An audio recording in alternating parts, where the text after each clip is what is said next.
ನೀವು 100 ton reach ಮಾಡ್ಬೇಕಂತ target ಇಟ್ಕೊಂಡ್ರಿ, ಹಂಗಾದ್ರೆ ಈ ವಿಡಿಯೋ ಮಿಸ್ ಮಾಡಲಾರ್ದೆ ಸ್ಕಿಪ್ ಮಾಡಲಾರ್ದೆ ನೋಡಿರಿ. ಇದು ನಾ 100 ಟನ್ ರೀಚ್ ಆಗ್ಬೇಕಂತೇಳಿ ಮಾಡಿದ್ದು ಸೆಕೆಂಡ್ ಪ್ಲಾಟ್ ನೋಡಿರಿ. ಇದ್ರಾಗ CO86-032 ವೆರೈಟಿ ಪ್ಲ್ಯಾಂಟೇಷನ್ ಮಾಡಿ ನೋಡಿರಿ ಸಸಿಗಳು. 100 ಟನ್ ರೀಚ್ ಆಗಕ್ಕೆ ನಾ ಮಾಡಕತ್ತಿದ್ದು ಫಸ್ಟ್ನೇ ಡ್ರೆಂಚಿಂಗ್ ಔಷಧಿಗಳು ನೋಡಿರಿ. ಅವು ಯಾವ್ಯಾವ ಅಂತೇಳಿ ಒಂದೊಂದಾಗಿ ಡೀಟೇಲಾಗಿ ಮುಂದೆ ಹೇಳ್ತೀನಿ ನೋಡಿರಿ. ಫಸ್ಟ್ನೇದು ಹುಮಿಕ್ ಆ್ಯಸಿಡ್ ನೋಡಿರಿ. ಹುಮಿಕ್ ಆ್ಯಸಿಡ್ ಬಿಡೋದ್ರಿಂದ ಬೇರುಗಳ ಬೆಳವಣಿಗೆ ಚೆನ್ನಾಗಿ ಹಾಕದ್ ನೋಡಿರಿ. ಎರಡನೇದು ಕ್ಲೋರೋ ನೋಡಿರಿ. ಕ್ಲೋರೋ ಬಿಡೋದ್ರಿಂದ ಬೇರು ಕೊರಕ್ಕೆ ಹುಳ ಕಂಟ್ರೋಲ್ ಹಾಕದ್ ನೋಡಿರಿ.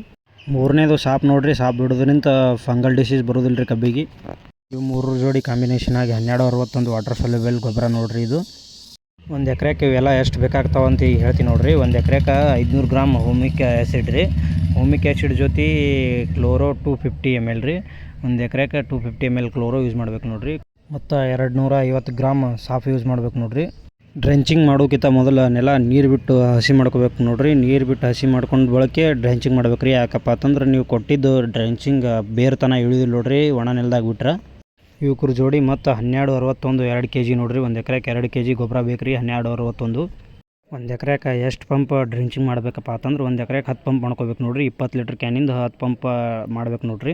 ಡ್ರೆಂಚಿಂಗ್ ಮಾಡೋದ್ರಿಂದ ಏನು ಉಪಯೋಗಪ್ಪ ಅಂತಂದ್ರೆ ಬೇರಿನ ಬೆಳವಣಿಗೆ ತುಂಬ ಅದ್ಭುತವಾಗಿ ಆಗ್ತದೆ ರೀ. ಮತ್ತು ಹಾಗೆ ಮರಿಗಳ ಸಂಖ್ಯೆನೂ ಜಾಸ್ತಿ ಆಗ್ತದೆ ರೀ ಡ್ರೆಂಚಿಂಗ್ ಮಾಡೋದ್ರಿಂದ. ನಾ ಹಿಂದೆ ಮಾಡಿದ ವೀಡಿಯೋಗಳ್ದಾಗ ಎಲ್ಲರೂ ಕಮೆಂಟ್ ಮಾಡಕತ್ತಿದ್ರಿ ಒಂದೇ ವೀಡಿಯೋದಾಗ ಎಲ್ಲ ಡೀಟೇಲ್ಸಾಗಿ ಹೇಳಿ ಅಂತೇಳಿ. ನಾ ಅದಕ್ಕೆ ಈ ವಿಡಿಯೋದಾಗ ಎಲ್ಲ ಡೀಟೇಲಾಗಿ ಹೇಳಿ ನೋಡಿರಿ. ಮಾಹಿತಿ ಇಷ್ಟ ಆದ್ರೆ ವೀಡಿಯೋಗೊಂದು ಲೈಕ್ ಮಾಡಿರಿ. ಕಬ್ಬಿನಲ್ಲಿ ಹೆಚ್ಚಿನ ಇಳುವರಿ ಪಡಿಬೇಕಂತಂದ್ರೆ ನನ್ನ ಪೇಜ್ ಫಾಲೋ ಮಾಡಿರಿ. ಇನ್ನೂ ಸಾಕಷ್ಟು ವೀಡಿಯೋಗಳು ಬರ್ತಾವೆ ರೀ. ಅದ್ರ ಸಂಬಂಧ ನೀವೆಲ್ಲರೂ ವೇಟ್ ಮಾಡಿರಿ.